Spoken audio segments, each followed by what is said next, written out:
keeping me up all night. Faces of Indieground. Meet the exciting artists you hear on Indieground, the monster portion devoted to fresh, independent Filipino music. Faces of Indieground. That's right. Welcome to Faces of Indieground. You heard the plug. You know what we're talking about. But who are we talking to? That is the question this evening. If you want to catch what they look like as well, their faces, their handsome faces, they're on Facebook, also on YouTube and Twitch, all at RX931, Facebook.com/RX931. Going live right now, Ria and myself here on the Daily Survey.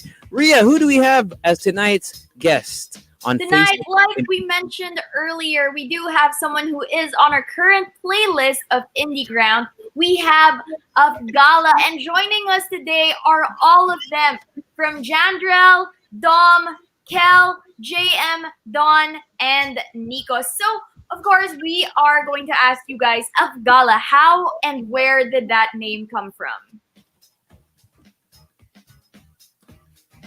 Let's go, Don. Let's go, Don. Let's go, Don. Hello. Si Don ba yung spokesman ninyo? Is he the one who's vocal when it comes to interviews for the group? Siya lang yung starter namin kasi English. So Afgala, what's the story? Actually, dapat nga si Nico magkwento nito eh. Pero, sige, Nico, anong kwento ng Afgala? The name, Ayan. the name about? Afgala, galing siya sa two words, after and then gala. Gala is basically party. Tama ba? Party? Kasi yung mga yung music style namin is more on parang chill after party music, pero still nasa high level, parang high pa rin. Kaya siya Afgala. Just to add then, I guess we got the concept from we do gigs kasi together before, or we hang out a lot. So we made parang a deal na dapat every single gig hindi tayo pwede na hindi lumabas. So dapat may after something na where we can hang. So I guess yan yung namin na what's more important than the gig kasi is the hang afterwards eh. So, nice. Yeah, saka kasi yung parang gala, nagre-represent siya ng mga agenda ng bawat isa sa buhay. So, parang after everything, makikita-kita tayo. And parang, ang pinaka-point din kasi namin, parang sa every after party, parang dun talaga nabubuo yung true friendship. Parang every event, every party, or kung sino man yung tao nagstay hanggang sa dulo, hanggang umuwi na lahat, parang doon nagke-create yung friendship, yung magagandang kwentuhan, yung bond na malalim, nangyayari siya after the party. Kaya Afgala. Yes, Afgala. Nice. I like that. So, but sa mga parties lang kayo nagkakilala? Did you guys only meet at parties, or did you guys know each other since high school, or when did you guys naman sa literally party. Parang nag-meet kami halos lahat sa church. Okay. Yeah. I love it because it's party and then church. Anyway, carry on. Yeah, party with Jesus. Yes. I love that. Yay. I love that. Yeah. So, ayun. Then, kasi after ng service namin ng Sunday, doon lang kami nakakapag-rehearse talaga. Doon lang kami nakakapag-band. Sinusulit namin yan. Kasi yung iba may work ng weekdays, and yung iba bawal ng gabi ng weekdays. So, kaya yun yung napiga namin, Afgala. Okay. So when you say church, you mean were you guys in the music ministry of your church? Oh, yes. That's so cool. I love that. Okay. So what are your roles in the band? Diba, there are, there's a lot of you. And so who does what? Who's the lead vocalist? Who's the guitarist? Who's the keyboardist? I mean, who does what in your group?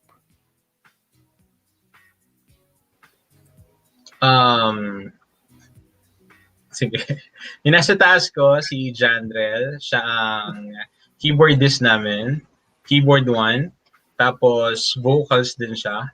And then yung nasa left ko naman si Kel. Siya naman ang synth player namin, key 2. And yung katabi niya naman si Don.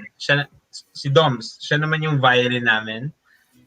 Yeah. Nag-add kami ng string dahil ayun, bagay lang siya. At yung nasa ilalim ko, ayan yung master namin lahat, si Sir Nico, the mastermind. At yun ang Don, si Don, siya yung bassist namin. Okay, Isa okay. sa mga mama ko.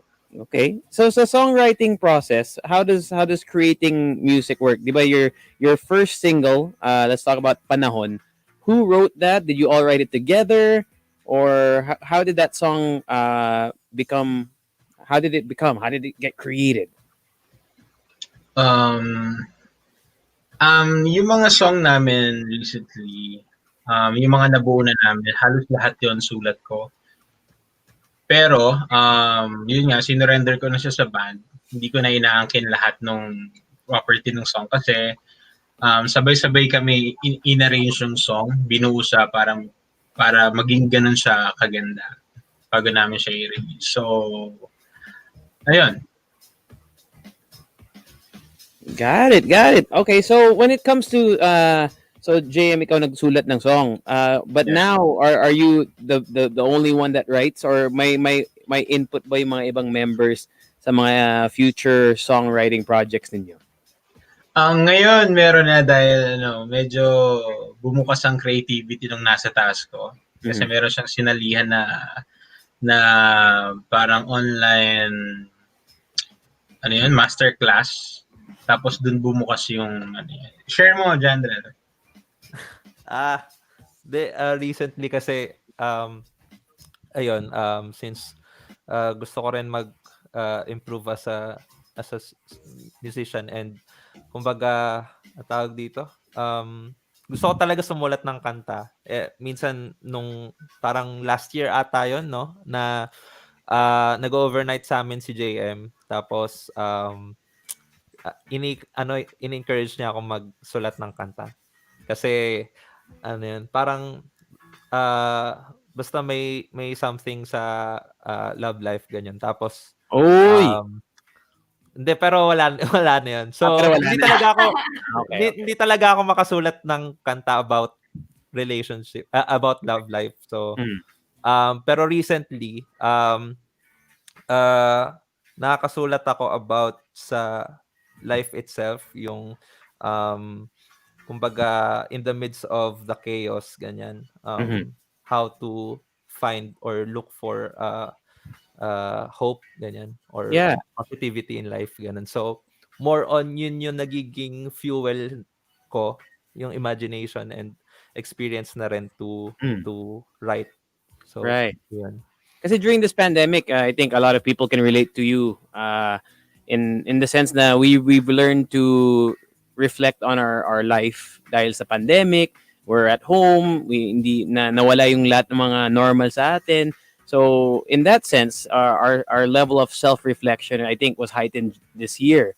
So but does that make songwriting and working together as a band how did it change? Kasi di ba, it must be very difficult now to collaborate kahit even though we can maybe visit each other once in a while, how did it change the way you as a band? How did Afgala make music during the pandemic? Because you have your second single. It's we're playing it on the Indieground playlist, Panaginip. So how did you create that? Was that done before the pandemic and ngayon lang na-release, or did you do it during this pandemic? Si JM na. Ikaw na. Ako ulit. Actually, na-record na namin siya last year. And yung latest naming meron kaming i-release pero hindi pa namin alam kailan namin i-release. Na-record namin yon January February. Ayun. So, yung Panaginip naman, last year pa namin siya na-record. Okay, how about now? Are you guys still recording music? Are you still doing may plans ba kayo for EP or an album? Are you working on something right now? Don? Kayo naman. Sige. Yeah, actually, we had an EP well planned. I guess na-delay lang because of in quarantine and COVID because we had schedules for our recording. But luckily enough, or yun nga, uh, the quarantine made us each individually grow as not only in our skills in music but our skills in what do you call that, Mhm. recording or mixing. So we have most of us actually halos lahat nga have our own recording setup at home so we can record our parts Mhm. and we can submit it to each other, and it's share creativity. Mm. So ayun, it's an advantage then. Mm. When it comes to Well, a group, go ahead, Ria. well, I was just gonna ask, like, if I mean, like, right now you guys are doing that, but are there any other things that you guys are planning to do as a band for the pandemic? Like, I mean, during this pandemic, like maybe a little bit of an online gig. Is there anything like that coming up for you guys anytime soon? Hmm. Online gigs. Actually, we did an online gig recently, but as of now, we're more focused on I guess songwriting or song producing because we have a lot of songs made by JM. Mhm. Then yun nga, to produce it. Right. Uh, yeah. I understand. So as a group naman, you said your music is modeled after yung after gala, yung parang chill music after gala. Are you considering maybe uh the branching out to other genres, or maybe adding different elements of different genres to your music, or do you feel like your sound right now yun talaga yung sound ninyo and you're always going to stick with it? Siguro pagdating sa genre, hindi kami kasi nagkataon lang siguro na yung mga unang release namin ng songs ay pare-pareho ng vibe na masasakit, gano'n, nananakit yung mga kanta namin. Pero, yung mga latest namin na nagagawa, sobrang layo doon sa mga una naming release. Ang reason, kasi, paano ba, ayaw kasi namin brand as isang genre lang. Parang, ang main purpose ng music namin is to tell a story. And yun, parang ang ini-imagine namin every time nag-arrange kami is yung kung paano namin i-deliver yung message sa tao. So hindi talaga kami nag-focus kung anong genre and ganyan. So kung ano yung tamang emotion na mag-hit dun sa message namin, dun kami nagpo-focus. So your music is very relatable naman Yeah. to people, which I am sure meron na kayong fans, meron ba kayong fan club, Afgala Natics or something na form na sa Facebook? Meron ba kayong mga Well, fan club? wala. Wala pa naman yata. Wala Sa pa. Okay. Afghanistan.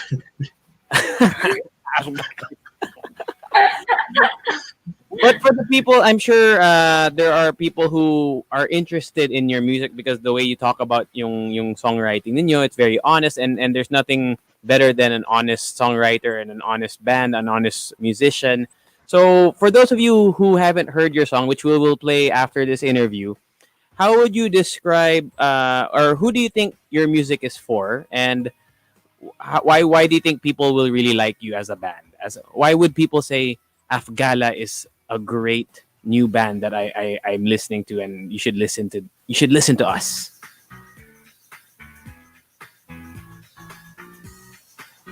Sabi nga ng Sige. Spice Girls, Sige, go. Don. Sige, just to add na lang.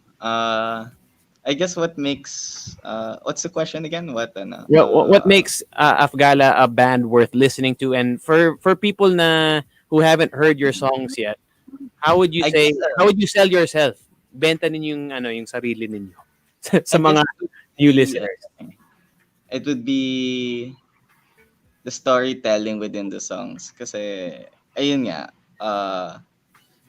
JM talaga hangang-hanga talaga ako kay JM regarding songwriting. So uh when he shares his song, it already has a story. So parang our goal is to project that story into a song. So if you notice, we like to play with sequences. We like to play with like we have a song like Panaginip. It doesn't have a chorus, so we just go with the flow of what the story is telling us. We don't usually base our songwriting on structures, but we base it on what is the motion as of this moment. Where do we want to bring the emotion? Is it right to do this, or does this song need what do you call that? The basic formula structure Mm-hmm. where modern songs need today. Nice. So you're, it was if you listen to what do you call it? Panahon, Mm-hmm. it's like we just have two choruses, then we end out with an instrumental outro Okay. because we felt that if we added another chorus in the end, like most structural songs, would it serve the purpose of the message of the story of what the song portrayed? So, I guess that what makes Afgala different regarding songwriting. I like it. I like Yeah, it. yeah. Well, speaking of differences, I'm sure you would love to work, or maybe you already have. You would love to work with different groups or bands, musicians here in the Philippines or kahit international. But let's talk about the local music scene here. Meron ba kayong mga idol dito? Who do you look up to? Who do you aspire to work with, collaborate with in the future? Sino yung mga local artists that you would really love to work with and sing with and make music with?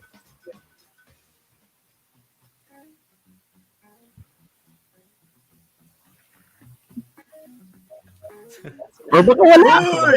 Okay lang. Ay, One each. Isa-isa lang! Si Jandrel. sige. Si Jandrel muna. Okay, sige. Ewan ko kung nagsasalita ako para sa band, pero isa sa mga tingin kong influences namin sa local scene, local music scene is si Rico Blanco. Tama ba? Ewan ko. Rico Blanco ba? Hindi. Anyway, for me, yon si Rico Blanco kasi yung the way he writes music, it doesn't, ano ba, yun lang, gusto Nice. ko lang Okay. siyang Rico Blanco. maka-collaborate. Makes sense. It's a good choice. Good choice. How about the others? Siguro for me, Ben and Ben. Kasi gusto ko kung paano sila magkwento rin ng mga songs. Mm-hmm. And the way sila mag-arrange, minsan parang, what? Pwede pala yan. Pero minsan weird yung mga arrangement nila. Pero pag inisip mo yung impact niya dun sa message, sobrang laking bagay. It works. No, it works. So, yeah. Yeah. Well, for you guys, meron ba kayong social media? Where can your Afghanistan future Afghanistan find you on social media, or Instagram, and of course, please let them know yung mga upcoming singles ninyo. Where can they find you online, and where can they stream your music and play your music? Of course, besides here on the Monster sa Indieground playlist namin. Kel? Hello. Hello. Okay. So, you can find us on Facebook. May Facebook page kami. Ano ba yung Facebook natin? Afgala Music. Dami kasing banda niyan eh. So, you can find us on Facebook, Afgala Music. Tapos, meron din kaming Spotify, meron kaming Twitter, Ano ba meron tayo? Yun lang, di ba? Instagram. Instagram. Ay, Instagram, oh. Instagram muna tayo, yes. So, again, Instagram, Twitter, Facebook, tapos Spotify.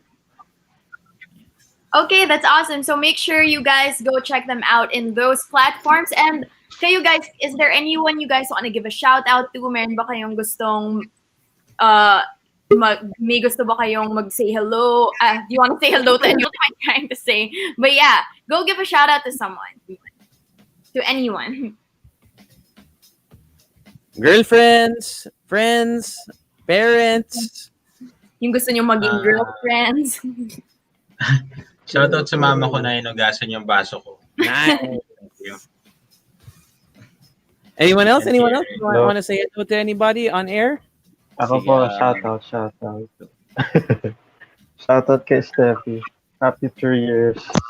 Aww. Please.